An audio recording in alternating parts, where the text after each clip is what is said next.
Warning, warning. Two idiots are reading the SCP files over the intercom. Please stay calm and await further instructions. Hello and welcome back to Discovering SCP. We are back. We've had a little bit of another break. We've become sloppy after episode 100. We've become arrogant. Yeah. We're here with an apology. We have Darnell here. I know you thought we weren't going to get Darnell on again. I hoped you wouldn't, but he's here. He insisted. Yes, thank you for having me on again, guys. I'm really grateful to Tanhoney and Gears, the co-hosts of the Discovering SCP podcast, for letting me on today. It's good to meet you as well, Gears. It's an honor, truly. Thank you. I'm glad to be here, I guess. Yeah, so tell me, what made you want to get into podcasting? Me? Well, a couple of things. First of all, I've always kind of been interested in this kind of stuff. I love talking about, the Foundation and horror stuff, just about anything. And I really like the sound of my own voice. So, True. it just brings everything all together. Is it bad if I admit I kind of feel the same way about my own voice? Yeah, no, absolutely. Absolutely. It's a terrible thing to admit.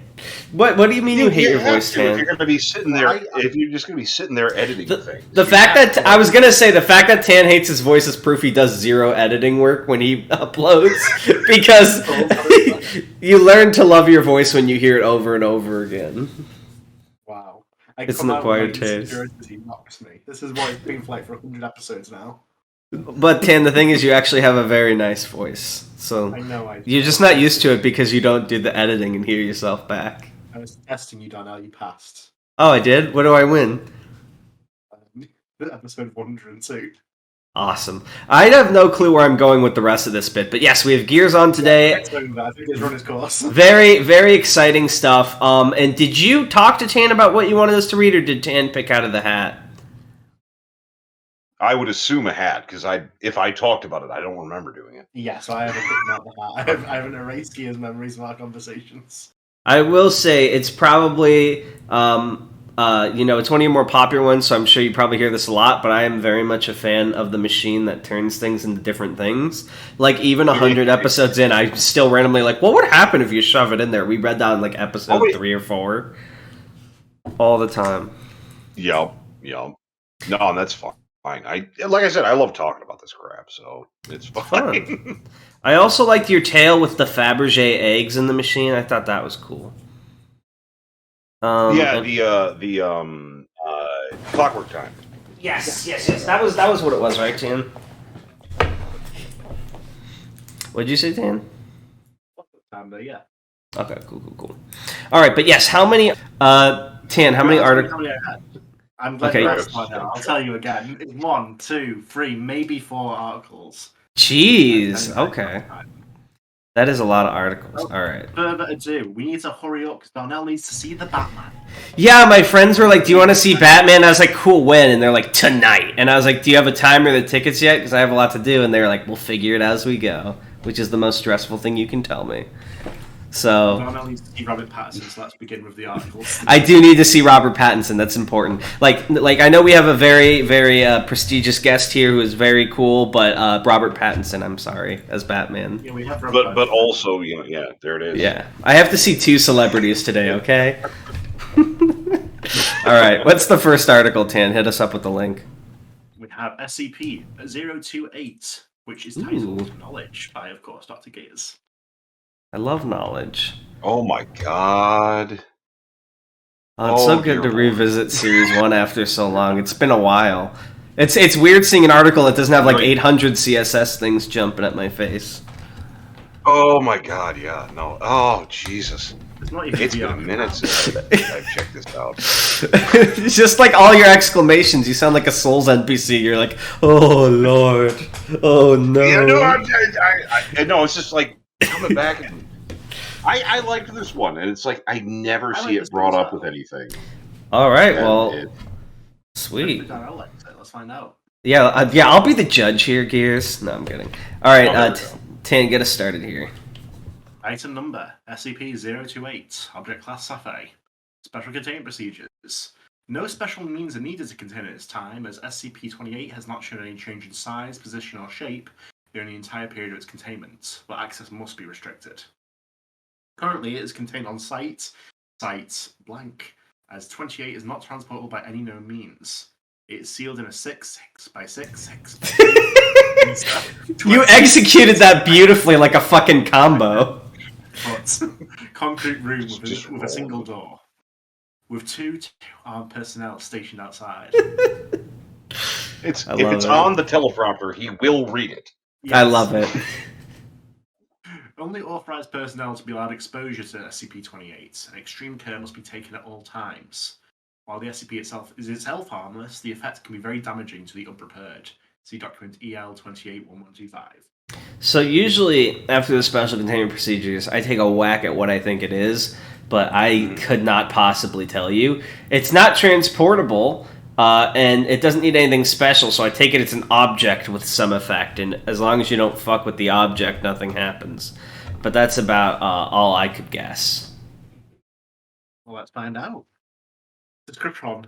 I'm not doing that again. SCP-28 is located in an abandoned storage yard outside a copper mine in northern Michigan. It has no detectable physical presence of any kind, but its effect occurs in a 2.1 meter 7 foot cube around what is commonly held as the center of the SCP. All forms of scanning and testing in the area of the SCP have shown no abnormal readings.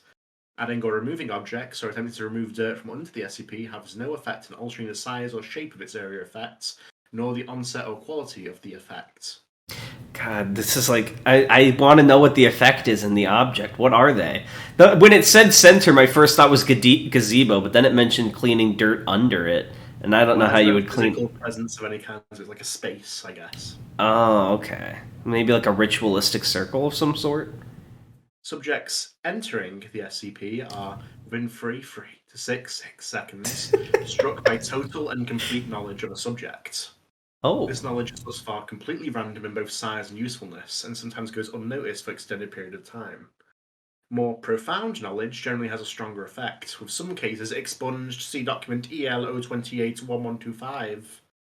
This effect can be experienced multiple times by exiting and re-entering SCP-028, but can result in increasingly strong migraines and dizziness after 2 exposures.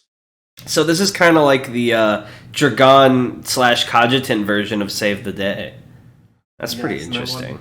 The very niche reference. So how tight are these subjects, Gears? Is it stuff like generic like math or science, or is it shit like woodworking in Ohio or something? Yeah, it can get absolutely bizarre. One of the main things is it is a celestial divine coin flip as to what the hell is going to show up, which is actually further in the documentation actually talks about that.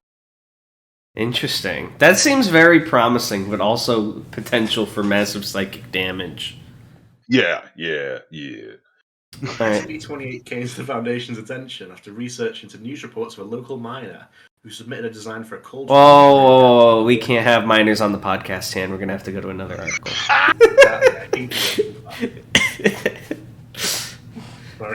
Sorry, that was a dumb joke. Mr. Ivo, I'm just going to give him a name. Oh, no, we have a tradition here. Sorry, I forgot because I was so in awe at the presence of our guest. So we have a dumb thing that interrupts the article and adds a little of value, but Gears, we like when we have someone on, they have to fill in the blanks. Now, if it's supposed to be a secret, you don't have to give us what's really in there, but anytime there's redacted, you have to tell us what the content of that redacted is, even if it's fake. Oh, Lord. You know what? I like Ivo. Because all right. I played Sonic the Hedgehog back in the day. I was a Sonic dweeb. That works for me. Do my Eggman impression now. Perfect. I don't know enough about Sonic to know how Ivo is related. Is he like an enemy? That's Robotnik's first name. Really?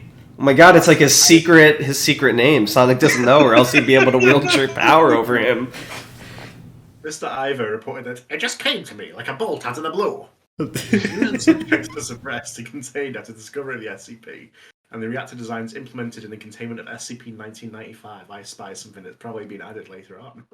Yes. Subsequent testing of the SCP has yielded mixed results. I kind of like this because this is also a great way to handwave anytime the Foundation has bullshit knowledge. The it's like exposition zone. Yeah, exactly. Which is like always cool to see in an article that like basically lets other articles do more insane bullshit. It's like, how did you build the supernatural alien vessel? It's like, oh, dude, I just stepped in the circle. You wouldn't get it because the guy walked into this rando parking lot in an abandoned copper mine and figured out how to do it. Hell yeah, exactly. Document EL 028-1114. Partial information retrieval log for 1/5/ when is this place? They say place gears. Oh, a date of some kind of year. I don't know. We'll say 83. Why the hell not? 1983. Damn. Note: all knowledge is perfect. True. Total.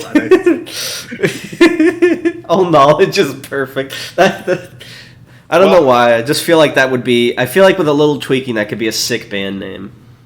There you go. So it includes every phone book entry for New York City in 1998.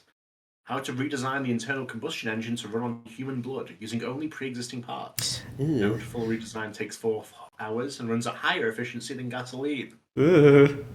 Location of keys for Buick's LeSabre. So is that a specific set of keys or all keys? Just one set of keys. One guy's set of keys that he lost somewhere. Nice. Damn it, you know where it is. That colony. Origin and history of 12 SCP objects. Note: the main expunged. So you don't have to tell us what expunge means. That's permanently off the record. Yeah, don't worry. You're safe there. Family history of the Blackthorn family, located in London, England.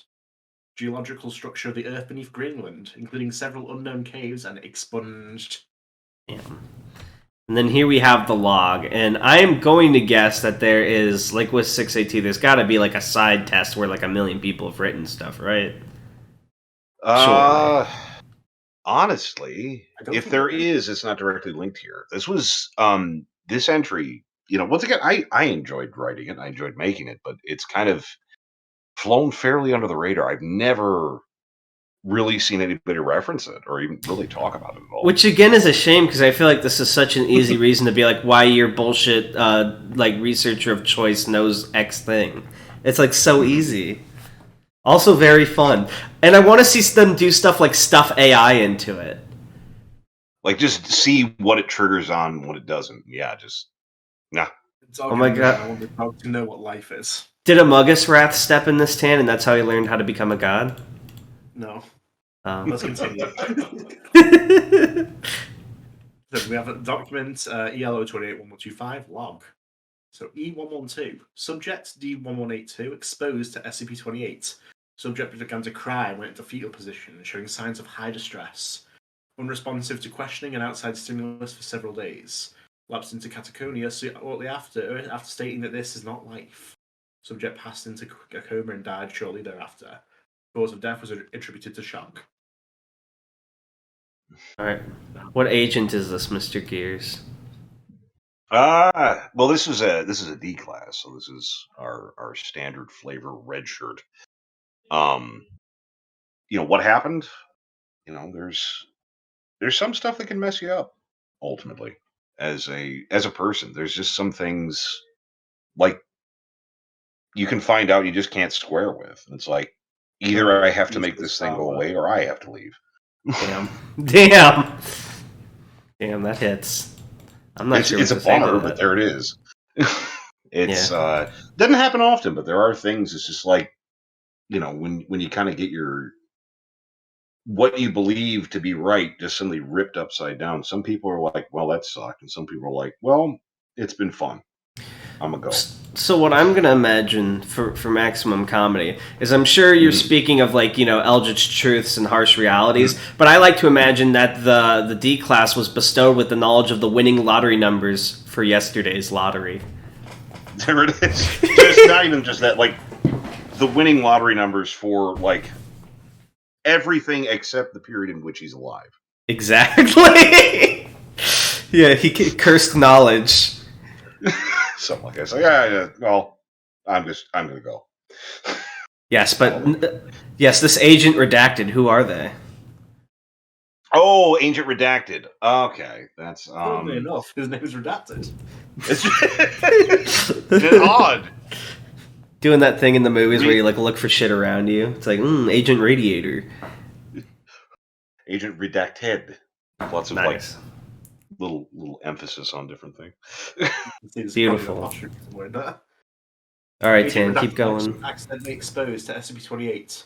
Agent showed signs of sudden surprise and amusement. When questioned, Agent requested a moment to gather my thoughts, please. Funnily enough, he just actually worked for the SCP Foundation. His first name's actually Agent. He's doing this is the joke that no one on podcast will get but me and Tan. He's doing the pose you showed me from Elden Ring. As he says that, the fucking lean back. Oh no. Hold on, Anomalous, Tan Honey will send you the pose after. You have to edit it in, it's very good. Oh god. Seconds, Agent laughed, shook his head, and removed his service pistol from its holster. Agent then shot and wounded Dr. For who? Is that Dr. Gear? It's 4 letters. Only one Dr. I want. No. Dr. Gear is a completely different person than Dr. Gear is. Yeah, it's a Completely different guy. Different emphasis. You know, the French. Gear. Yeah, this is Gear. Yars. And killed agents. If we keep doing this, we're going to be here forever, so I'll start filling some. Yeah. Agents Blusterman and Kringo. No, not Blusterman and Kringo! They were my favorites. This instant interrogation revealed Agent Redacted had extensive knowledge of classified Foundation activities and several SCP objects he had not previously been exposed to, including SCP-2669. 80 Foundation personnel found to have entered its area of effect to be detained indefinitely. I'm about to ask a question that may or may not cause you psychic damage, Gears, but do you watch anime? Yeah. Based. Yeah.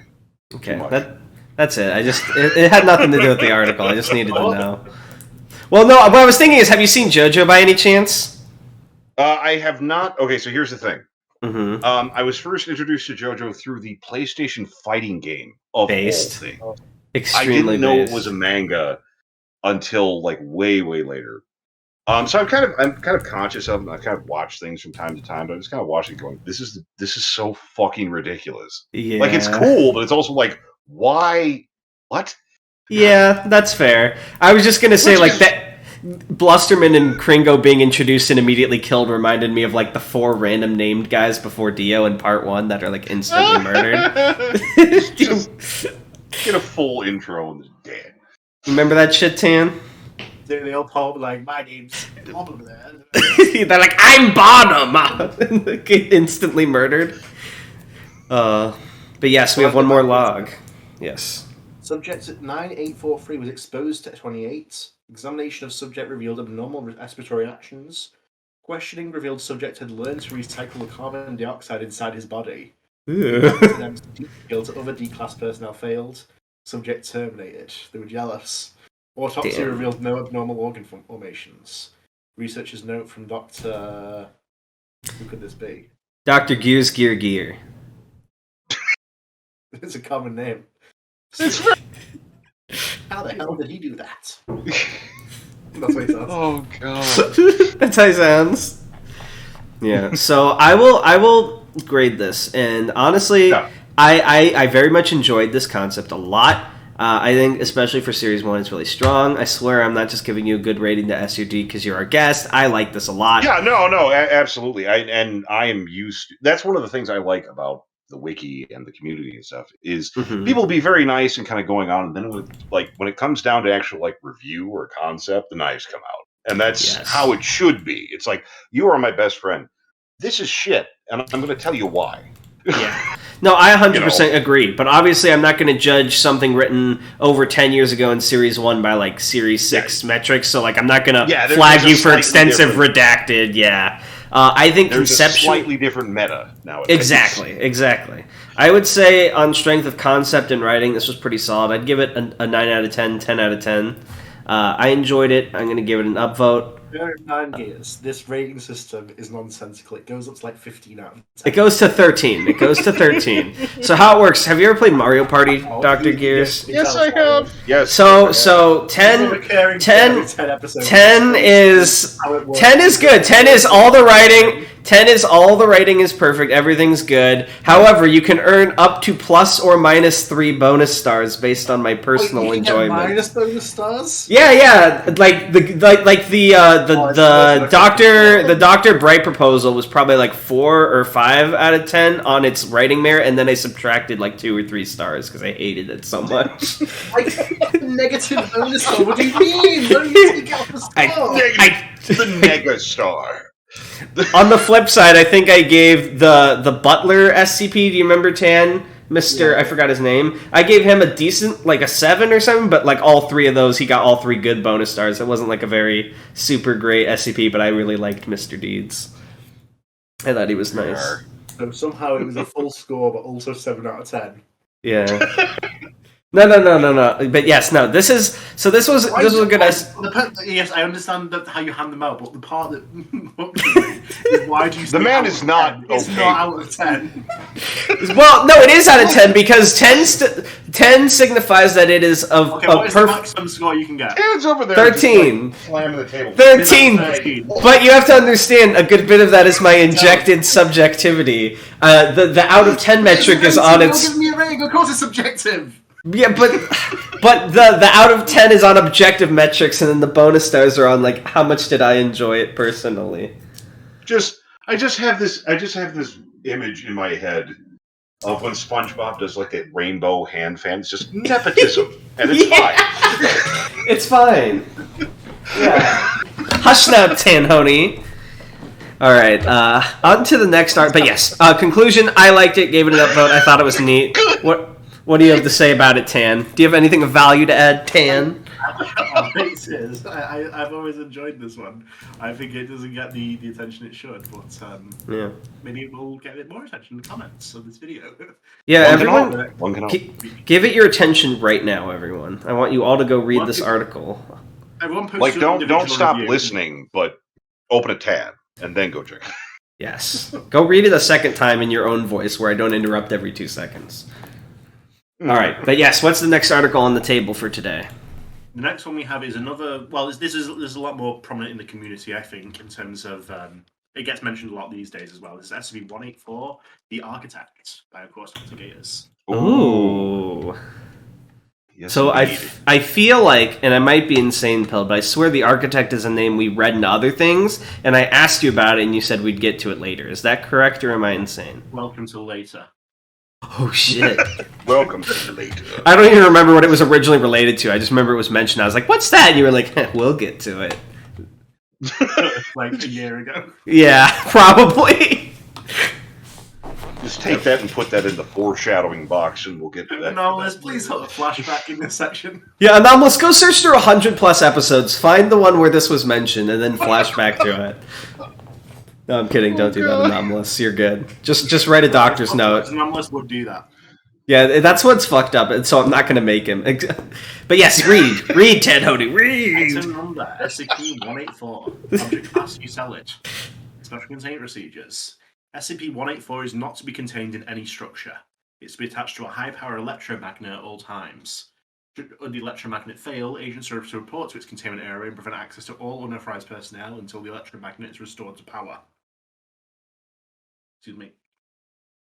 The containment area for the SCP is currently configured to resemble a park, with SCP-184 and its containment magnet guides a statuary. Any and all visitors are to be monitored. Any structures affected by the SCP are to be demolished after review by data expunged. Final demolition approval or inclusion to the SCP will also be determined by this body. No investigation should be done into effective structures without approval and a rescue team on standby. Okay, so I assume the SCP is this hexagonal structure. It has to be suspended by electromagnet, cannot be in a building. I have no... What does statuary mean? It's like a statue. Oh. I assume it's like a fountain or something. Okay, so this is like... When people see it, they're like, oh, it's an art project. Yeah, it's just like, oh, look, it's a thing. Yeah. Okay, I have a question, by the way, unrelated to this SCP. And this is not accusatory. This is just a genuine question. I'm interviewing you now. But I've noticed in your writings, at least of all the ones we've read, that there usually aren't interview logs, which is not a good or bad thing. But interview logs are a very obviously popular format, even in older SCPs and new ones. And I'm curious, is it something you intentionally avoid? Do you not like them, or do you feel that they don't suit your purpose? Well, I'm just genuinely curious. I'm kidding. I'm joking. It's honestly, it's kind of case by case to a certain extent. Usually, if it's, I usually try and keep the main articles pretty cut and dry, and that's somewhat inherent to the mainless entries. And usually, I'll stretch out into an interview log or a process log or something like that. If there's more that I want to show, or maybe if like kind of the punchline needs a little bit extra push to get over the finish line. Okay, so you consider it more really, as like a tool then? Yeah, it's not something. It's like I don't usually go into this. There have been one or two entries like the log is going to be really tight for this, but usually it's like I'm kind of going along and be like, you know what, fuck it, I'm going to toss something else in and do something with it. And sometimes I don't. Sometimes I'll write something and then come back way later and be like, I'm going to put a log in this. It'll be really cool. and I think that's another part of being a writer that I think is important for anyone at home who wants to add to the wiki or who's still new to writing, because I know a lot of people started getting into the wiki when the pandemic started. A lot of people have this perfectionist attitude, I think, when they post things. And to be fair, with the wiki, you should get your crit. You should obviously do everything you can to make it as good as possible. But the fact is, it's a wiki. It's malleable. After you put your article up, you can change things. So if you're not sure whether to add something or not, it's not like you can't later. Like with 1730, Cactus added the whole action part later on. That wasn't a part of it originally, I think. Is that right, Tan? That's right, yeah. So anytime you put something up, don't be afraid to like add or change it later. You don't need to like dwell on forever if you're stuck on whether or not to put something in. I think is a good lesson to take from that, because it does feel like because I have, how many like modern articles have you read? I don't know like how much you keep up with the wiki these days. Oh Lord, I kind of run into stuff amusingly, and it's so stupid. I've kind of gotten into stuff again as time goes on. I usually end up like seeing something in like a YouTube feed, and it's like some kind of like animated something or other. It's like, oh, this is interesting, and I go back and read the entry. So I've read a few. Nice. So that it's like keep up as much as I should. The new meta, and I don't think it's personally better or worse than the old stuff, is very long narratives with lots of interviews and lots of like kind of like short stories, basically. Yeah. Rather than here's the thing, here's what the thing does. And they that's why I asked, because I don't think I've read a Series 6 article that doesn't have an interview log these days. And that's the thing is one of the other things you have to remember, and I see. Sorry, just a brief aside here, but one of the things to remember is how we got started. Exactly. Back in the day, we were posting on 4chan or like very, very small message boards. You had to get under the post limit. Yep. If your thing was longer than maybe 1 or 2 posts and didn't have a picture, nobody'd read it. Yep. So you really had to really squish everything down. So. Yeah. And you're fighting for attention with everything else on the board too. Yeah, I don't know how much influence SCP had like on X back in the day when it was like first spawning, but you have to also grab the attention between all the other shit going on in there. Absolutely. Back in the day, we were probably for like at least like half a year. There was something involving with the SCP stuff, usually on the front page almost every day. Nice. And it was just constant, and then kind of fell off, but. Yeah. Well, there's a little SCP lore for you guys. You have to read all of DrGears' article descriptions to get the full lore for the wiki and its history. Let's continue. Right. Yes. Yep. Description. SCP-184 is a small, smooth metallic object. 10 centimeters inches tall and 10 centimeters 4 inches wide, in the shape of a dodecahedron. You saw that hesitation. I wasn't sure. You actually said it though. What baffles me is you said dodecahedron like a pro, but you couldn't get past archipelago. Yeah, no. Usually people come up to that dodecahedron word and they're just like, There's sort of that trepidation. He just ran right over that. That was great. Yeah, this guy with all the pluck of an author veteran just said the word dodecahedron like it was nothing. Each face of the figure has a circular hole in the center, and a small sphere is attached to each vertex. You can say that too. SCP-184 is made of an unknown but highly magnetic alloy, about as hard as brass. Just eyeballing it. When inside an enclosed structure, SCP-184 expands the structure in inner dimensions without altering its outer dimensions. Oh, so it's like Tiny Hut in D&D. I was going to say Doctor Who, but yeah. Oh, yeah, that's probably the more famous explanation. There's the cultural divide right there. Look at that. Doctor Who, damn. Of any enclosed structure by several hundred meters each day, beginning 1 hour after entry into the structure. Tan, I have a question for you, Tan. Being a Doctor Who fan, were you one of those people that was like, Doctor Who did the Weeping Angels first, or were you like no, 173 is the original, or were you like the compromiser as a kid when you first got into this? You never really registered as something to think about. Based. Okay, base take. Initially, SCP-184 only extends the walls out, causing rooms to become much larger without adjusting the height of the room. This expansion continues until the original dimensions of the room have been tripled. At this point, the SCP starts creating wholly new rooms. It's apparently able to copy items from inside the structure, creating furnished rooms consistent with the rest of the structure. After a period of time, however, the expansion process appears to break down. For example, items will be made from inappropriate materials, glass books, a wooden microwave. Rooms will be oddly shaped, doors will open into blank walls, and hallways will be tiny or twist back around in long mazes. The new inside structures continue to be more and more odd, while the outside remains unchanged. This behaviour is most dramatically illustrated in homes. However, it's been observed in other instances, including a cardboard box. The changes do not go away with the removal of the SCP, but no additional structures are created. You know what I've realized? And this, because I don't think these kinds of games were popular when you made this, but this is kind of like the roguelite game device, if you know what I mean? Where like the rooms change every time. Yeah, I was wondering, does it unfold into like a set pattern, or is it randomized every time? See, now this is one of the things is how it grows is you have the initial, it just makes the current space bigger. And then beyond a certain point, it's sort of like a copy machine that's running out of ink. Or when you're copying something and copying something and copying something, right, and the image starts to degrade, it just keeps copying. It can only work with what's in the room that it's in.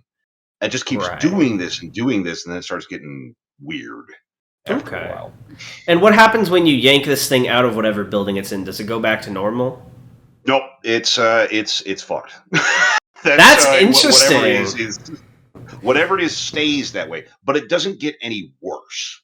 Well, the reason this is super useful is you can do like with the cardboard box example, have it make the cardboard box go sicko mode. Then like you can carry a basically mobile base around with you whenever you're out in the field, and everyone just gets in the cardboard box. That's super neat. One of the issues with that being is there's still some question marks as to how exactly all this stuff works. Amusingly, if you're reading the entry, if you scroll down a little bit and look at the discussion page, those aren't comments; those are pages. That's 170 pages of discussion. Wait, what? Go look. I'm not kidding. There's 170 pages of discussion. I see 10 pages of discussion. There's 100 down at the bottom. 170 comments. No, you gotta. That might be all the way down, but no, it's no. If you go to 10, it'll keep going, or at least it should. Not for us. What the fuck? He put the object in the discussion page. What is going on? Oh my god! I'm sorry. Anyway, you know what it might be. You know what it might be because I'm noticing. I think some comments might have been cleared out. Yeah, it was. When I first put this out. We got into a discussion, me and some of the users, a couple of people in particular, just absolute like Tolkien scholar minutia of how this stuff worked and like how it functioned and what it did and did it work on this but not that, and just went into it. So this is probably one of the items that I put like the most like sort of behind the scenes work into the process of how it it functions. Just Right. because I had people, well, does it work on dust mites? Well, does it work on dust? Well, if you crack a window, what does it do? Well, if you open or shut a door, I just had to be on point for all that. No, I feel you. Well, very, very interesting stuff. That inflames the imagination, though. Yeah. Yeah, I personally enjoy stuff like that where you get to discuss it, like, and in good nature too. Not like, did you think about this? I gotcha. You didn't think about putting it in a cup. I was just excited that someone was willing to put that kind of backbone into digging into this. Oh, dude, that's the best. When people engage with your work and like get super hyper fixated on it. I'm sure Tan's experiencing that with Corgo and Aetheral Space. The rush, the author's ego that comes with it. Tan, are you there? Yes, I am. Hello. You ready to read some addendums? Yes, of course. Addendum 184-1. Maybe you're ready to read some, but let's find out. Notes from Dr. This could actually say Gears. Dr. Corpse? Oh, there we go. Well, you do. No. Dr. Corpse is good. I like Dr. Corpse. I don't think I need to stress the fact that this thing can never be allowed into Site-19. We may need to look into different containment at some point, but for the time being, we'll keep it in the open, immovable, and hidden. I kind of feel like this is one of those other ones that could become a Keter in the future. Like, you use it to contain one really fucked up thing, and then it can never leave the labyrinth. See, here's the issue. What happens if it's an inanimate object and gets copied? How many differently interpreted versions of 173 do you need? That's actually, I want that to be a tale now. 173 breaks out and he finds the ball. He's like, precious! One of the canons, something like what you're describing happens, Darnell, where like it's like post-apocalypse. You mean 5,000? No, and in the lore, like it's like they sealed 682 in Site-19 and turned it into like an infinite labyrinth of this thing. Oh, that's pretty cool. So it's like sealed away like the ancient evil. May he never break out. Addendum 2, Locations of Interest. It is currently hypothesized that SCP-184, or an anomaly with a similar effect, may be responsible for the creation of locations of interest, such as Backdoor Soho and Jugoku Cellar. Investigation into the SCP as a potential origin for these spaces is ongoing. This also smells like a recent addition. Yes, it is. I say recent, it looks like it was like 526 days ago. Yeah, well, I mean... Or recent-er. Actually. Recent compared to 2008. Yeah. Addendum 38RB, Notes on Recovery. SCP-184 was recovered in the Kowloon Walled City in June of 1820. No. Reports of the city's bizarre and explosive growth attracted operatives, who soon learned of SCP-184, held in possession of data expunged. After several police crackdowns, Mobile Task Forces 8 and 9 was dispatched and recovered the SCP with minimal losses.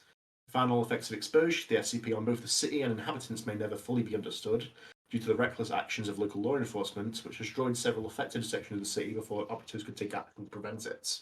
Interviews with residents yielded minimal information, with a communal wall of silence being the major response. A few documents indicated that SCP-184 could be brought into a home and allowed to affect the dwelling for £15 sterling per half hour.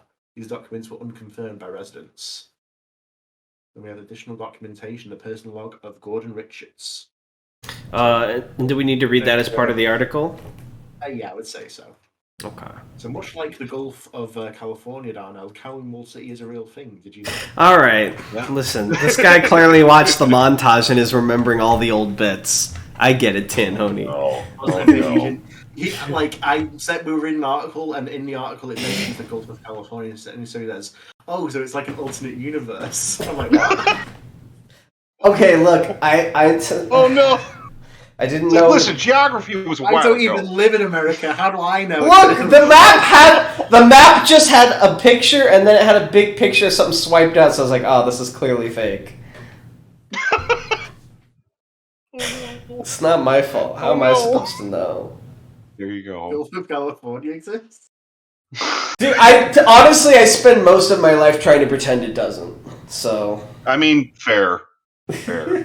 Let's get into it. Darnell, why don't you take over for a little bit? No problem, Tan. I can tell you're struggling. Allow me to lend a hand. Okay. Date, June 3rd, 1983. Dispatched to the Kowloon Walled City to recover an object and document anything affected by it. I've never seen such a horrible place. The filth is everywhere. whole walls and even structures made of garbage. If you crack your suit for even a second, you get flooded by the smell of smoke, cooking, sweat. With these sort of things, I always imagine like he's in a big biohazard suit. He's like writing in a little diary. Machine oil. Little tiny. He's so tiny. In his little notebook, it's got like stickers on it. Oil and excrement. Ooh, not excrement. Henry fell into a pit used as a sewer on the ground level after breaking through a trash walkway.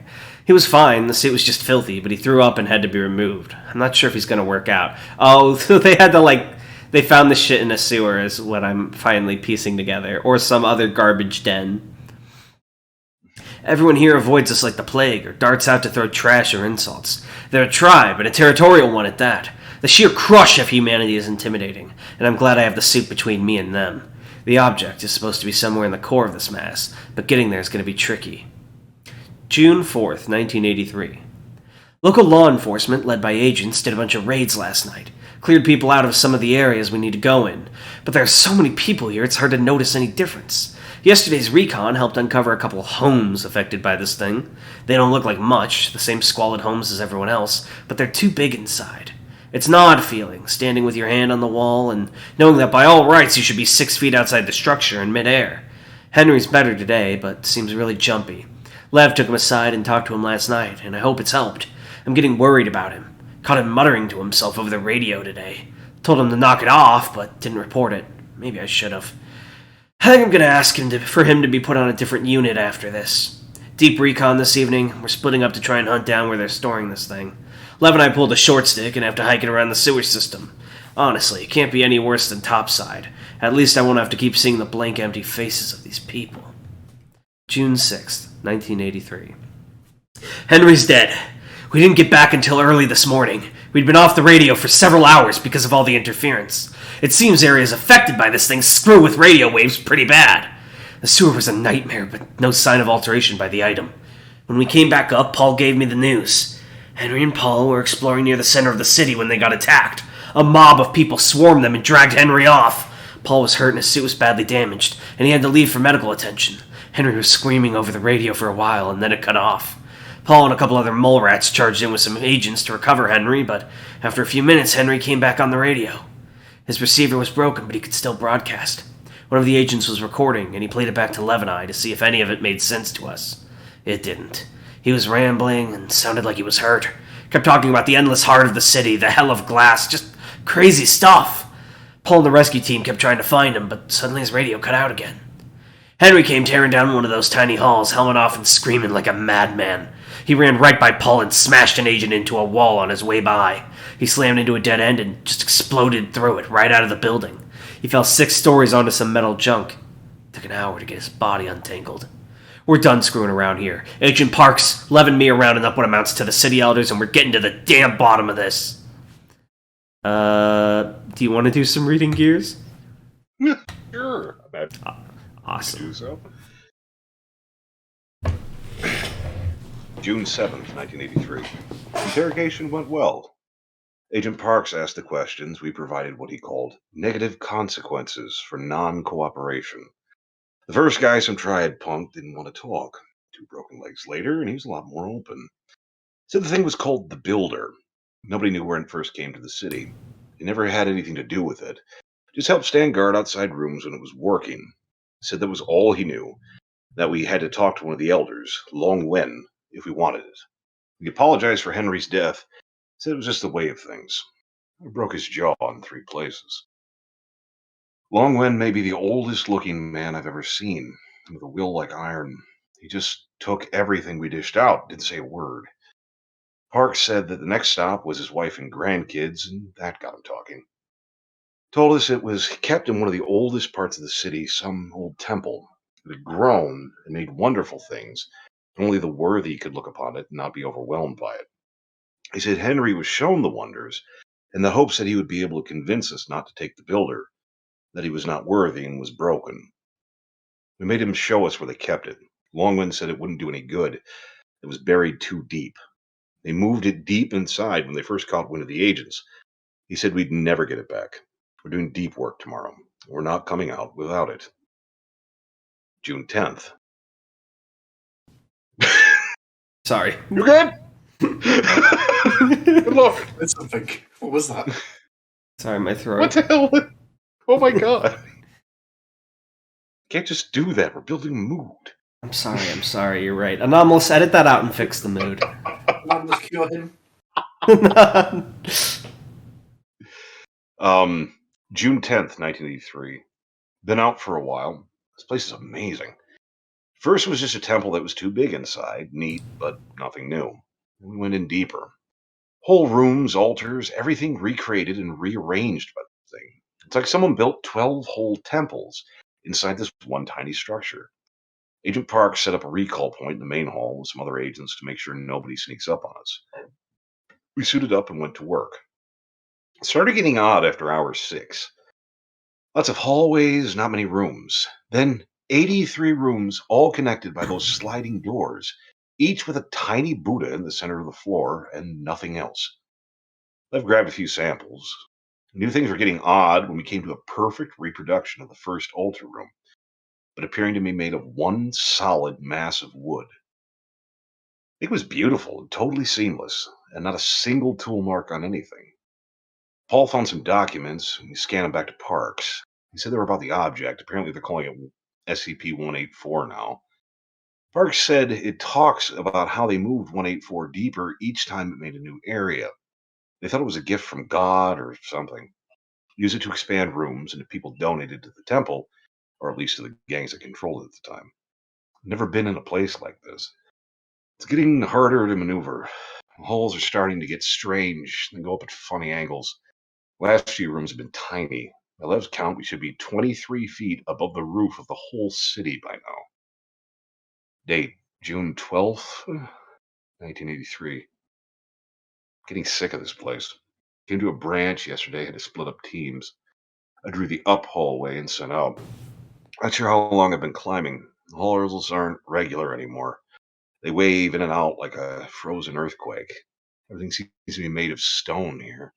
Managed to squeeze into a side room to catch my breath. Once I looked around, I saw everything was made of jade. It was Oh, all heyo. colored right, had the right texture, but it was jade. Beds, chairs, table, books, everything. I sat at the bed for 2 hours, and I didn't think. I got up and smashed the jade lamp that was probably worth more than my life, and I left. I'm not feeling well. I feel really disconnected here, like an astronaut or something. It's not like the other areas I've been in. I never felt so alone. I'm fine, I know that. It's Henry dying, a whole rotten city outside, me being alone and able to think too much. Rats are tested for mental stability. I pass with flying colors. It's just my nerves. I'm sitting on a chair made out of thousands of tiny dragon statues. Writing on a table made of super dense paper. I'm fine. So he's been in this thing for like 4 days now? Right around if. Damn. I was going to say, sorry for interrupting the mood there, but the Jade Room sounds like cash money, dude. Yeah, no, I mean, if you can get out with it. Yeah. That's true. I didn't even think of, like, this is another one that, like, justifies so much shit, because I know the Foundation doesn't use it, but, like, you put this in a room with gold shit, and you have an infinite money generator. Until you flood the market with gold, that is, but... Yeah, always that problem. That's super convenient. I never even thought about that. See, send the miners in. I think that's no miners on this podcast, Dan. I think that's the thing I really like about a lot of your works, Gears, is they're things that are very great pieces of world building that I think add a lot. A lot of the stuff they do kind of invites a certain degree of interpretation and exploration to a certain extent. Exactly, and it's very refreshing. I like it a lot. Do you want to keep going, or shall I have Tan take over his role to finish us here? I'm happy to keep going unless he wants to. No, go for it. You are crushing it, my man. All right. Date, June. June? I've been out too long. Food low, water low, not out yet, but getting there. Hearing things. Keep thinking I hear voices. Been climbing for days. Saw a light today at the end of a side hall. Bright yellow light. Climbed into the hall and I ran. Smashed through the door and it was a room. Millions of candles, all lit, but just another room. Pulled off my helmet, smashed the candles with it, broke my lens, neck seal, radio. Didn't care. Sat and cried for hours. Dropped a pack down the shaft today. Never heard it hit bottom. Almost jumped to go get it. Stop. Gotta go find the thing. Smash it to bits. Stomp it. Crush it. Date. June. Food out. Suit can't make any more water. Saw a hall with 10,000 doors. Ran down it, smashed a bunch, and kept climbing. Lost my boots. Floor looked like carpet made out of super sharp stone. Cut the suit to ribbons, feet too. Blood all over the shaft. Hope it appreciates it. Gonna crush this thing. Feel it shatter in my hand. Hate this place. Keep hearing Henry. Keep telling him he's dead. Won't listen. Date. Top of shaft. Hall to forever. Lights everywhere. Going to kill the heart. Date. Hell is heaven. Heaven is hell. Life is wonderful. Notes. Gordon Richards went missing during the recovery of SCP-9184, presumed KIA. SCP-184 recovered by Team Zeta-9. Journal recovered in rubble left from destruction of SCP-184 affected temple. Yeah. It's kind of fucked up. Gordon Richards went through it only for Team Zeta-9 to get to be like, oh yeah, we got it. Don't worry about it. Sorry, amateur hour. We got the thing while you were going. I am curious because it would have been bigger by the time they got there too, right? Yeah. And one of the things and part of the reason why I wrote this long was it was a cool idea to have somebody go around in this shit and sort of show it's like this shit can fuck you up. Have you ever been like one of those kind of like fun house sort of things where like, oh, the walls move and the floor moves? That's fun for a couple of minutes, not 5 days. No, I know exactly how you feel. I know what you're getting at because, like, I know obviously not as much to an extent in my case, but I got lost in an IKEA for like 45 minutes once, and it was miserable. And I just couldn't figure out how to leave. Yeah, that isolation and lack of landlord stuff. IKEA. Oh no. Hell is heaven. Heaven is hell. Life is wonderful. Just scratch on the side of a box somewhere. That's something I didn't even think about. The IKEA SCP, you could throw this thing in there and just really go to town. Just really, really have things go sideways. But one of the fun things with this is, so you have this log of a man's, slow descent into madness and death. Mm-hmm. And then in the main entry, this is half a paragraph. Right. And I think that kind of shows to a certain, especially when I wrote this, it sort of went to show the foundation. It's like, you're a number. Yep. Whether you're in the cell or out of the cell, you're a number. Have you, by any chance, talked to Jackrabbit yet, Gears? I did. We haven't had a sit down chat, but I have spoken with her. You should absolutely have a sit down chat with her about this because she makes SCP content stuff as well, and her big thing with her character is sort of in that same vein about just being a number and being used by the Foundation, that kind of world building. I think you guys could come up with some pretty cool stuff together. All right, I'll have to reach out to them. Absolutely. Tan, do you think we have time for one more, or do you want to get to the comment readings?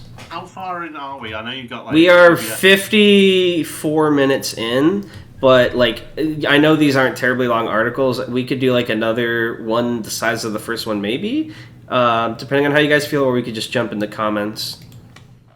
I'm good with whatever. Comments.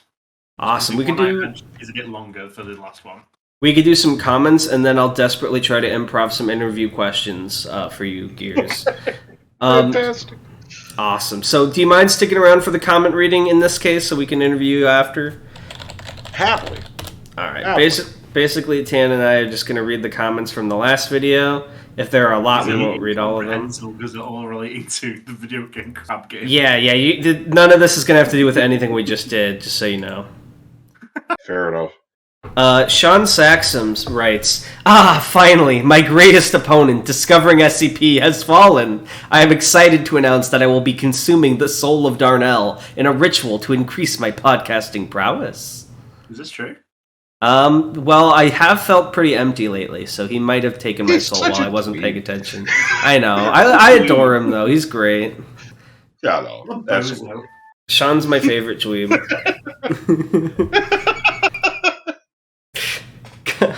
Comedy Man Kelp says, guys, what SCP did they read this episode? It's not in the description. What the fuck?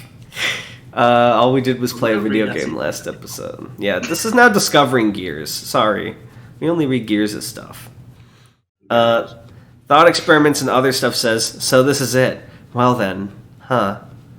Yeah, I felt really bad. I at the last minute, Tane, you may have noticed, I was looking at uploads. Yes, I very specifically didn't do that. I'm sorry. Is that why you've been all the sad boys in the comments? Yeah, is that why you're mad at me, Tan? Blinking my eyelashes slowly. Yeah, I thought it would be funny, but then we actually weren't able to record last week, and I was like, oh, everyone's probably going to think that the podcast is actually over. We lost all our subscribers. Thank you so much, Donnell. No, I assured them in the announcements without a ping of our Discord server, so they know what's up. Land says, episode... Now this one is the last one. Yeah, now that we've had Gears on, that's kind of the pinnacle. We can't really get any higher than that. There it is. Got nowhere else to go. Yeah, who are we going to interview? Stephen King? Sorry, he doesn't write for the wiki.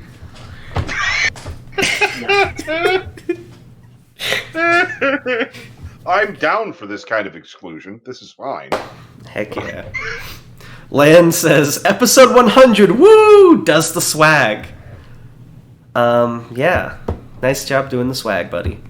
Jack Rabbit says, skill woman. Pretty much. In reference at the beginning, I introduced everyone by their skill, and I said her skill was being a woman. She affirmed that. Her stats, so like Suicide Squad. Yeah, it's like the class you choose at the beginning of Elden Ring. She chose woman. King T-Rex 101 says, kill me! Jesus. I don't blame him. Oh, what the hell kind of podcast is this? Well, our last episode, we wanted to do a celebration, so here's what happened, Gears. So originally for episode 100, I was getting a ton of SCP writers together to write something together. We were going to plan a vague thing and write something in an episode together, because that's something we've been doing lately. But I couldn't get anyone to communicate with me or plan with me, so I was like, all right, this is fine, we'll do Among Us, and we can interview them. It'll be funny, because Tan wrote the Among Us SCP. But then Radiger did Among Us a week or two before we were going to do it, and I didn't want it to look like we were just copying her, so I was like, fuck it, we'll just play crap game. So it's just we'll just do it live! Yeah! So it's just 10 idiots screaming and playing a video game for our episode 100 celebration. That's great. Yeah, it was fun. It was great. Shythalia says, LMAO, this is unexpected. I love this game. Bione Itachi says, by the way, AC. Don't know what that means. Quaker Butno says, we made it! Tan, we made it. We did it. Tan? I care what Quaker Button knows. Are you okay, Tan? I hate these viewers, and I'm kidding. I'm joking. He's on his. I just had this mental image of him sitting there, just pouring scotch while he's saying that. It's good. Yeah, you sound so dejected, dude. Focus. Don't comment anymore. Because of them, I can't go see Batman. Oh. Just tossing off a thing of scotch. Is it called? Is this new one called The Batman? Yeah. I didn't realize when I agreed to see it with my friends. I looked it up. It's a 3-hour fucking movie. And I don't know if I can handle that much Batman. Oh, Lord. War Eagle 21 says, wow, that was a quick turnaround for this episode. What are the plans for this podcast going forward, assuming that episode 100 is not the end? Also, if anyone here wants cool creepypasta content, I recommend Dr. Creepin, either on YouTube or his Spotify podcast, Dr. Creepin's Dungeon. What the fuck? Why are you plugging in our comments? War Eagle. Hi, Jack. I dig the goal. I've never watched it, but I trust War Eagle's opinion. Dr. Creepin. Yeah, War Eagle's a longtime viewer. What are our plans going forward, Tane? Is there anything specifically you want to tackle now that we're not beholden to any series? The Ouroboros cycle might come at some point. It may Jesus Christ. I won't promise anything. It might not. But are there any mini cannons or things you're really excited about showing me without giving away too much details? Some more cannons. We're free.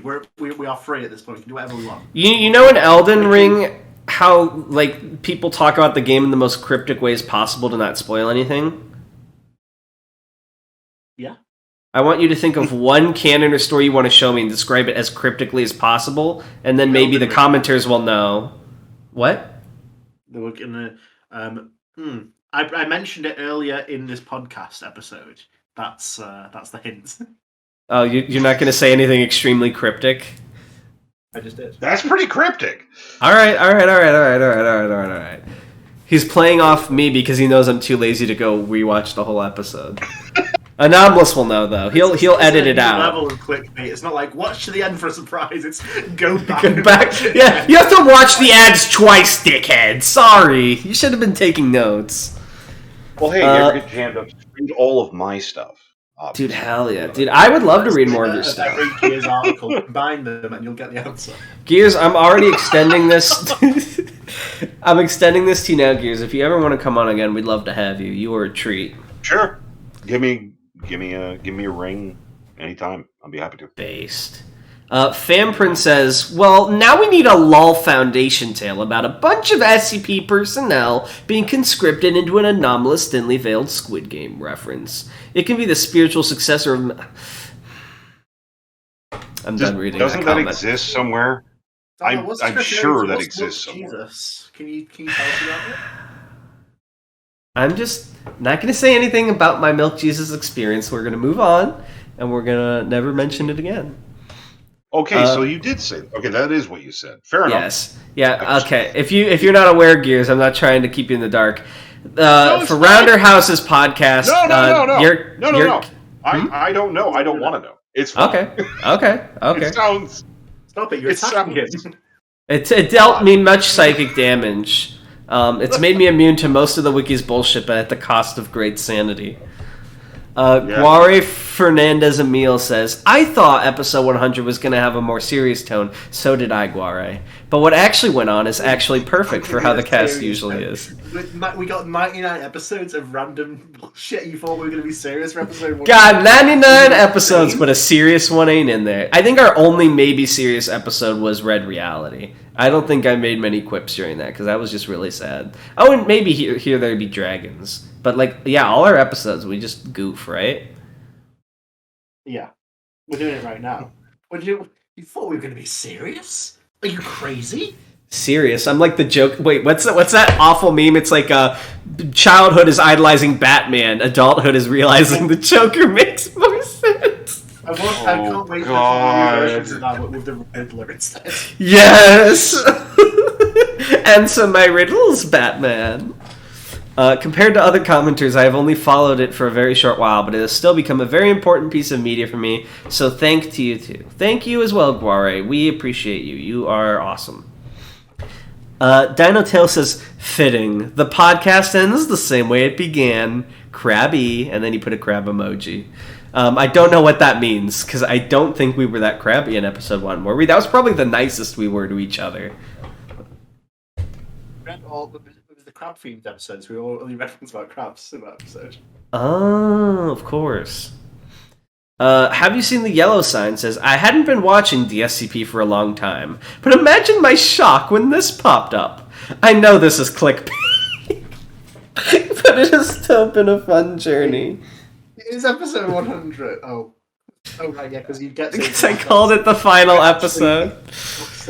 I don't think that counts as clickbait because we've called the final episode... We've called 4 or 5 different episodes the final episode. That is absolutely clickbait. It's fine, but it's still clickbait. It's less clickbait than when I was naming articles I named an episode Animal Crossing. Dude, it boosted the SEO. That episode got way more views for its time. I did what I had to for the podcast. I mean, just straight up, just putting lipstick on says just whatever it takes, man. Yeah, we read a SCP. Just whatever it takes. We read one of Animal Crossing is popular. Just gonna put it in there. Have you ever seen that SCP about the tower that has weird animal constructs that do things in the tower? You have any idea how little that narrows it down? Oh fuck! Well, we read that, and that's why we called it Animal Crossing because there were animals. Oh, okay. They could move like people and talk. Hamiltoe says, "Discovering SCP is gone!" And he does 3 crab emojis. Oh, that's a good point. DrGears, do you have anything you want for the thumbnail this episode that we can send to our guy? Oh, Lord, I don't know. Do you have like a author persona, like a handsome-looking old gentleman with glasses and a lab coat? Oh, well, there is that one. My God, is it still around? Back in the day, I never think of his name, but he was the guy who made LSD. Okay. Wait, hold on. No, hang on, I'm going somewhere with this. So back in the day, everyone was getting an author avatar thing. Uh-huh. And I remember one of the first ones clearing being Kane Pathos Crow with a dog with glasses. I'm like, well, shit. So I was just going through for like an interesting looking thing, and there was this picture of this doctor holding something. So I threw it into like Microsoft Paint and put a black bar over his eyes. And that was it. Shit. And that was my author avatar for years and years and years.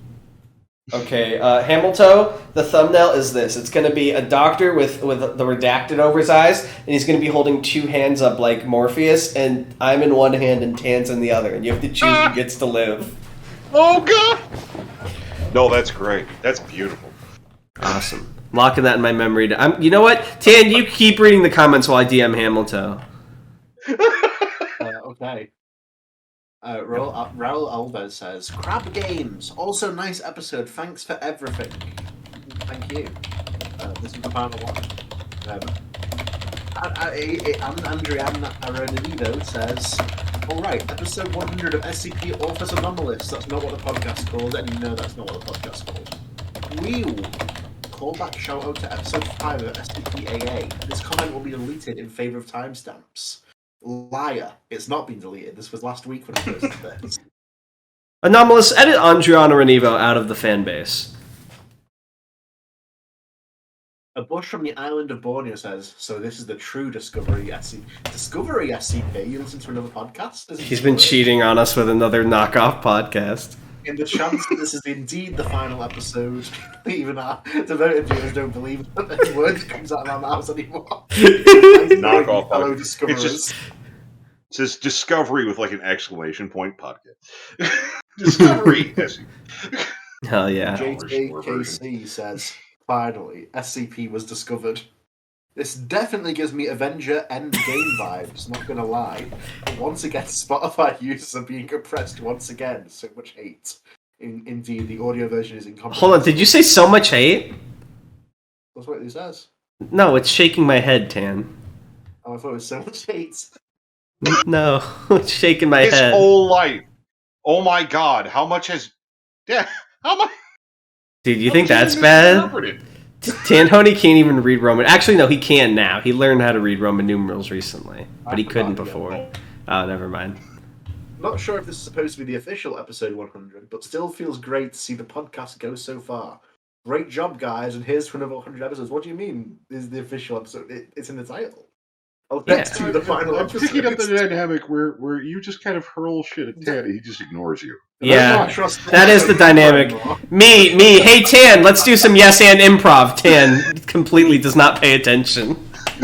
Just completely ignores you. No one can say I'm not trying.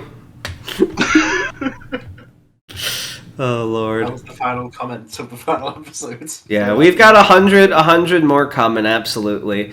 I want to actually interview you while we have you here because I have been interested in you ever since like the beginning of our podcast because we read a bunch of your stuff that I think really stuck with me and my way of like viewing the Foundation going forward. So I want to say. First question, as someone who's been a big name in sort of like a niche corner of the internet, how has that affected the way you see yourself or affected your life at large? Honestly, not really. In a lot of ways. Completely fair. You know, internet famous is one of those things. It has been interesting. It's just something that's part of my life, especially for like my immediate family. It's like my daughter, she's 18 now and coming up, and she's interested in a lot of different things, and it's like she's aware that I write this stuff and I've been doing this stuff for a long time, and I don't think she's really ever read anything of mine because she's very touchy about horror and weird stuff, and that's fair. Which is fair, but I told her, I said, you should get on there. You'll kind of have a built-in fan base. She's like, I don't know. But no, it's been interesting. It's always been interesting. I know one of the big things that did affect me a lot was when I a couple of years ago when I got diagnosed with cancer. And I'm like, oh, that's a problem. And that was pretty scary. It was a problem. And one of the things that had come up, I want to say maybe it was Cactus. I still keep in touch with Cactus a fair bit. And they were talking. I said, "Hey, you should do a thing. There's a lot of people who would like to help you and stuff." And I'm like, what the hell? And so I did a post and I set up a little thing, and people just like came out of the woodwork. That was crazy, crazy, crazy to see. That is people, honestly kind of pulling awesome. together. It was so cool to see. I'm just sitting there, just multiple times. My wife came in, I'm just sitting there, trying not to cry because everyone's just pouring out this well wishes and chipping in and stuff. I'm just like, this is so awesome. I don't deserve this. Just freaking out. Fuck now, I kind of feel like crying a little bit. It was really bad. It was really bad. It was terrible. It was also wonderful, and it was can't thank these people enough. But no, it's funny because it's kind of something I've been doing so long. It's just it's hard to put. It's almost like being part of some kind of fraternity or something like that. Like if I run into someone who knows about the foundation or is involved with it or something like that, regardless of position, everything from an online game or whatever, in a comment of a YouTube video, that's family. That's my that's instantly kind of have that connection. It's very, very cool. But ultimately, my day to day, it's come up on occasion. One of the funny things is at my wife's work on occasion, they've been talking about stuff, and at one point the SCP Foundation came up. He goes, I'm married to DrGears, and he's like, you full of shit. He's like, no, really. And, we had to prove it. There's no way you're married to the doctor. The funnier thing in my mind is why would someone lie about that? So why would you ever lie? No, he proved to the guy. He's like, oh my god, he was really tweaked about it, and yeah. But it was very funny. His initial response was, "Fuck you are," and but I definitely enjoy it, and I didn't. It's one of those things. I definitely didn't go into this with any I'm gonna be internet famous. Yeah, and I think in the early days of SCP, that wasn't really a thing anyone expected because it was just such a niche. Yeah. No. I don't think anyone was here there's gold to be found. It was just a fun project. No. That came later. No. Yeah. That came when Discovering SCP was created. That was later. But no, overall it very direct effects now, but at the same time it's an impetus. It's something I've always, kind of had within me and something I've always worked with. I don't think a day goes by. I don't think about foundation stuff or ideas. Oh man, that'd be really cool. And just moments in time, a couple of weeks ago, just walking out, I was taking trash out in the middle of the night. Mm-hmm. Come around the side of the house, looking at those trash bags. I looked at them and said, what would suck? If those were some kind of mimic.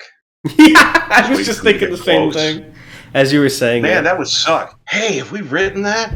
I have to check it out. And just shit like that happens all the time, and so it's kind of just a part of life. Yeah, for real. Well, I had another question for you, actually, because you are slightly on the older side compared to the rest of the wiki, right? If I recall, I'm one of the older fellas, definitely. So, as someone who's lived a life, I would like to ask you a question twofold, which is, what is one piece of wisdom or advice? If there was only one piece of wisdom or advice that all authors on the site would listen to, what would you give? And then my other thing is more general, outside of SCP. What's a word of wisdom or a piece of advice or a motto that you live by that you think people should try to make a part of their lives? Okay. For the wiki, one of the things, it's kind of trying to isolate out because there's so much that kind of goes into doing anything. But I think, something definitely to stress is not worry too much about outside impressions. Yeah, you know what? It's nice to see the votes go up It's nice to get comments and such. But what it comes down to is if you feel you've made a good entry and people aren't like, this is incomprehensible, fuck off. You know, as long as it's tolerable, Right. just go with it. Like, try not to get too deep into it. You know, you produce it and then it's there, and don't just abandon it, but kind of take a step back and go, if someone's critiquing this, or if they're liking it a whole lot, or they're disliking it a whole lot, it's this story, not you. Right. You're two separate entities, and that's definitely something absolutely to keep in mind. I'm of a very similar mindset, and I've expressed that before, because, like, I know, and this isn't, like, trying to call anyone out, I'm not subtweeting anyone, but I know sometimes people on the wiki get a little bit caught up in worrying about the upvotes, or, like, if they don't get enough upvotes in X period of time, they'll delete the article, or they'll keep asking, and I'm not saying it's bad to like upvotes and comments, like you were just saying, but I think you have to just be proud of the work and have faith in what you made, rather than worrying about it being as popular as possible. And I think that's a huge thing. A lot of I would say younger people in general could get to, not that I'm not young, I'm fucking 23, but I think it's really easy to fall into the trap with, like, social media. I know, I'm like half your age probably. But, like, in social media... 38! Oh, I'm so sorry. God. Anyway. Take those years back, Darnell! It's fine! We'll keep going. But my point was... Even outside the wiki, like on social media, I think a lot of young people, they get at the risk of sounding like a boomer here, the likes, the retweets. It's easy when you get a lot of attention to get caught up in it, and it feels good. But you can't make your self-worth based on that. Mm-hmm. And just briefly, I talked about this on Sean's podcast. It's primal thing. Make number get bigger. Yep. If you've ever played any video game ever, number get bigger good. Yep. It feels good. It's rewarding. People like it, and there's nothing wrong with that. No, there's nothing wrong with it. But you also have to have a degree of removal, where it's like, it happens. It does good or bad, and it's good. It's good to have emotion connect to it. But people get deep into shit, and it's one of those. It's like if someone says, "Hey, this work isn't good," there's some and maybe it's youth. I don't know. Maybe the folly of youth. Fucking kids, get off my lawn. But for whatever reason, it's like they're insulting you. They're critiquing you. You're not very good, and you have to just step way back from that. Yep. And it's hard to do. And I think that goes if you're a writer in general, for sure. Like, you have to be able to take criticism without taking it personally. Mm-hmm. And kind of segueing over to the more general writing thing, I would say probably one of the most important things is you have to write for yourself. And that sounds really hokey and simple, but what it is if you're writing, it's like art. It's like anything. Writing is an art. Don't think it's anything different. You have to write the stories that you want to write. There's nothing wrong with paying the bills. Someone wants a short story for something, or you make your living as a writer, all the better. But by the same token, certain people have ways to write certain stories. There's certain authors that are remarked for certain genres because they're very, very good at them. And a lot of that comes down to if you're hitting your pace right, when you write something and produce it, whether it's, your best work or not your best work, you enjoy it. And that's where it needs to stand. If you're enjoying it, if you're committed to it, it will stand out. One of the big examples, I've used this before, Lovecraft, of all people. Lovecraft was a wordy fella and didn't, really promote things too much, and ended up dying penniless. But because he committed so much to his work and so much to his stories, there's a genre of fiction named after him, Lovecraftian. And it's that kind of resonance and that kind of earnestness in production, whether it's writing or any kind of art form. The passion that you do feel for something, like actually, not sort of like, it's all good to write funny stuff, but there's this kind of irony that seeps into things. and I'm sorry I'm getting way out of there, but No, I appreciate it. You have to be honest and fervent with what you produce. It's very easy to let some irony bleed into things so that you can like really like do something passionately and then kind of laugh it off in case you get, people don't like it or, it doesn't hit the mark. It's if you're going to do this thing, you just have to jump off the cliff and hope it works out. You can't hesitate, you can't tiptoe. If your if your story calls for something, like case in point, the novella I wrote, Dire Mother, has some body horror in it. And I just have these moments of like, wow, this is pretty gruesome. Should I, step this back? It's like, no, it's supposed to be shocking. It's supposed to be unsettling and uncomfortable. What's this novella called again? I want to look this up later. Okay, The Dire Mother. Incidentally, if I can throw in a quick plug here. Absolutely, plug your pants off. Awesome. There's a slight lead up to this, so bear with me. So I'm going to gripe about this on every single podcast I show up on until it gets fixed. So here we are. I generally try to be nice and get along with everybody, and it's fine. I get it. It's cool. I have been producing creepypasta, not necessarily SCP The Line, but on the SCP site for pretty much this whole time. I have, 30 some odd works of it, at least. And it kind of sat in the creepypasta section. One day I was coming to check it out, and the link was gone. I'm like, what the hell? Apparently, the creepypasta collection, like all the not necessarily SCP work, just horror stories and short stuff, had been taken off the main list links because it, quote, didn't get enough interest. And I'm like, okay, I can understand that, it's not a main list thing. Meanwhile, Attorney's like, fuck you. I worked hard on those. Yeah. And so it came off. So it's like, man, that really sucks. And one of the things is my eldest daughter is a giant fanfiction dweeb. And she goes on AO3, Archive of Our Own, a lot. She's like, you should put your stuff up there. I'm like, okay. So I did so. So most of my non-SCP stuff is on that. It's DrGears 882, all one word. DrGears 882, you said? There. Yep, DrGears 882. 882. Wait, does that mean someone else stole DrGears from you? No. No, I do that all the time. It's 82 was the first thing I wrote, so it's a very in joke. Oh, okay. I thought I feel terribly clever. I thought the implication was like, cause that's kind of weird to think about. Like you're so 81 other DrGears. Well, yeah, because you're like at such a notoriety that like someone might not have realized that like that's your guy, and they just that is what's shocking to me though when I go to like make an account for something and DrGears is taken, and it's like I'm going to assume it's like someone with the actual last name Gears. Yeah. That's what I'm going to assume. Who also has their doctorate. Yeah, there we go. Apparently, and plays Warframe.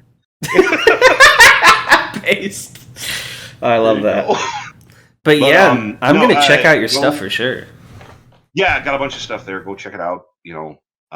Like it or whatever you kids do. You kids and your likes and your retweets. Like that was, and that's the thing is I don't even have really social media at all. Like I technically have like a Twitter and stuff. Like I never use it.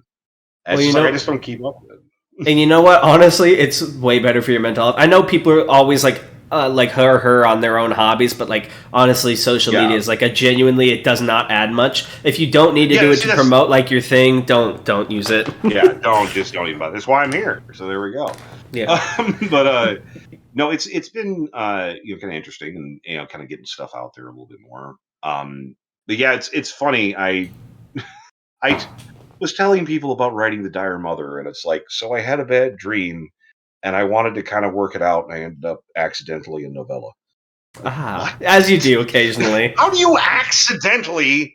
It's like, well, I was just going to write a short story, and it ended up being, several thousand words. I don't know. Damn. It just kind of happened. This guy writes. No, it's I've told people I probably got, I don't know, part of one or two novels and probably half a dozen short stories sitting on my desktop, just staring me in the face right now. Do you have anything I published, guess. self-published or otherwise, that can like be bought on Amazon or at a bookstore? I would love to. I do not. You should totally do that. I've been rejected from various publications probably a few dozen times. So who are these publications? I just want to talk to them.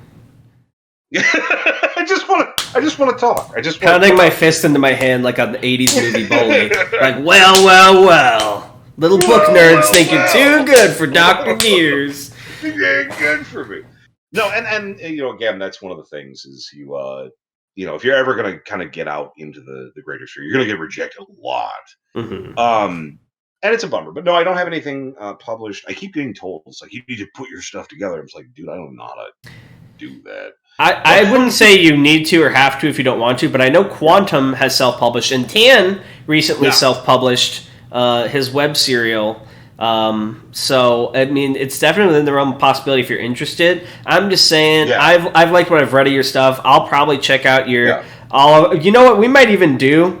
like, have you back and read some of all of our own stuff as like a separate thing, because I've never been on all of our own archive, but I keep hearing that name thrown around. That'd be fun. Because we don't, contrary to popular belief, this podcast is hardly an SCP podcast. We kind of just do whatever. We've done creepypastas, we've done video games. Normal creepypasta, but we spent most of it reading Wikipedia about the Gombe chimpanzee war. Yeah, we've read holders, we've read creepypasta, we've read Wikipedia. We just do whatever. We did subreddits, No Sleep. Oh yeah, hell yeah. And that's one of the things. I would be delighted. I'd be absolutely delighted to do that. Absolutely. I was like promoting my stuff. We'll put a hashtag ad on it. I'm slowly kind of moving backwards in time. Like recently, I've discovered like old, like, was it CBS Mystery Theater from like the late 70s, early 80s. Radio dramas. It's like, oh, this is tight. So I'll be sitting there like doing dishes, listening to radio drama, and they're like, all of a sudden it'll have like a recorded broadcast talking about the Watergate scandal. It's like, jeez. Yeah. It's really neat. It's fun, but radio dramas were like walked so podcasts could run. They were sort of the OG podcasts. Yeah. And it's kind of a different vehicle. It's sort of one step up from just an audiobook. Mm-hmm. You get a little bit more. There's a little bit more dynamic there, and it's interesting. Yeah, but I'd love to come on and read some of my stuff. Usually, it's pretty short, so that's all the better for me. I'm ADHD as fuck. I get intimidated by giant blocks of text. So beautiful. Indeed, it works for you then. Tan, do you have any questions for our esteemed guest? I can't think of any. You covered the stocks pretty well there, I think. All right. Is there any final stuff you'd like to plug or words you'd like to say, Gears? I'm trying to think. Got through a lot of it. It was absolute pleasure being on. Absolutely. I'd be happy to come around again. Hell it was yeah. a lot of fun. Nice talking to you folks and such. And it's very neat and kind of funny and kind of humbling because I've gone through that. I've been involved with this since, absolutely at the beginning. Mm-hmm. And like it's now, how many years into this whole process, I'm like actually like talking to people and kind of like interacting a little bit. It's very kind of cool to, kind of being separate for a few years and then kind of coming back and seeing, a lot of the things that you did, how it's kind of grown and changed. And you have all these new, whippersnappers running around on my lawn and it's like you planted a seed 14 years ago and you came back and there's a big oak tree. There's a big old tree and it's just like, yeah, this is cool. Nice. Just sitting there feeding the pigeons. It's a lot of fun. Pretty much just talking. Back in my day, you had to get it underneath 2,000 words or it wasn't worth shit. Sit there yelling at people. All right. Well, it's been a ball, y'all, but the clock on the wall turns out to be the winner after all. Gears, it's been a pleasure to have you. We'd love to have you again, like you said, but I do think it's time to close out. He's go see the Batman. He's eager. I'm eager to see the Batman. All right, everybody. The Bye. Bye. Bye. It's not like watch to the end for a surprise. It's go back.